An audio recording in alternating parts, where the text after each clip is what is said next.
भारत सरकार ने नरेंद्र मोदी के नेतृत्व में पिछले कुछ वर्षों में जो आत्मनिर्भर भारत है, मेक इन इंडिया जो है, टेक्नोलॉजी के मामले में हमारा जो एडवांसमेंट हुआ है वो दुनिया के लिए अकल्पनीय है। उनको समझ में नहीं आ रहा है कितना प्रिसीजन के साथ कैसे कोई टारगेट हिट कर सकता है। हमें पूरे पाकिस्तान की एक एक जगह का पता है, क्योंकि दुनिया तो गूगल पर चलती है। और जब प्रधानमंत्री नरेंद्र मोदी ने अपने सैटेलाइट के लिए के जरिए चलने वाला नाविक लॉन्च किया था, तो बहुत से लोग ये कहते हैं, कह रहे ये क्या हो जाएगा, इससे क्या कुछ होगा।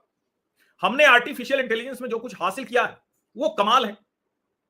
हमारी अपनी जो पूरी सेना की तैयारी है, अब सब कुछ ऑटोमेटेड है। टेक्नोलॉजी को लेकर हम बहुत आगे बढ़ चुके हैं।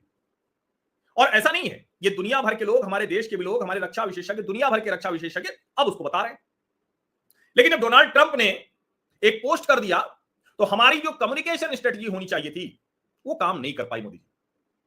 और मैं इसको बड़ी गंभीरता से कह रहा हूं कि आपको जरा ये सोचना चाहिए कि आपको कम्युनिकेशन का, मैसेजिंग का न्यू सिस्टम डेवलप करना पड़ेगा, नया तंत्र विकसित करना पड़ेगा। कई बार किसी एक जगह पर एक तरह का काम करते करते लोग एक ही तरह के खांचे में फिट हो जाते हैं, उससे बाहर नहीं निकल पाते।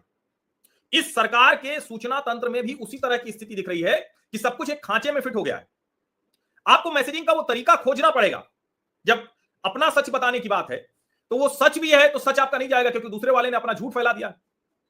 तो जो सच सच होता है, अपना सच तुम्हारा सच होता है, मेरा सच तुम्हारा सच होता है, हमारा सच उसका सच होता है, झूठ होता है। तो उसके बीच में आपको नैरेटिव क्रिएट करने के लिए ये तो करना ही पड़ेगा। और भारत को ये इसलिए बहुत ज्यादा करना है कि अमेरिका और रशिया, अमेरिका और चाइना, ये दो के दोनों, अमेरिका और चाइना, वो दोनों के दोनों पूरी तरह से भारत के ऊपर नजर रखे हुए हैं। उनको सब कुछ यही लगता है कि भारत क्या कुछ कर रहा है, और दोनों किसी स्थिति में नहीं चाहेंगे कि ये इंडिपेंडेंट हो जाएं, किसी भी स्थिति में।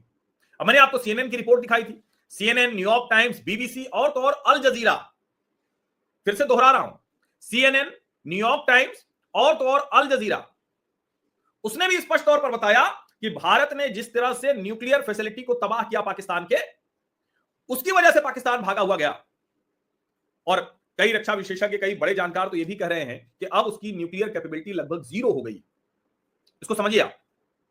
लेकिन इसके बावजूद हम इस अपर हैंड पर रहे, उसके बावजूद हम अपनी बात प्रभावी तरीके से नहीं बता पाए।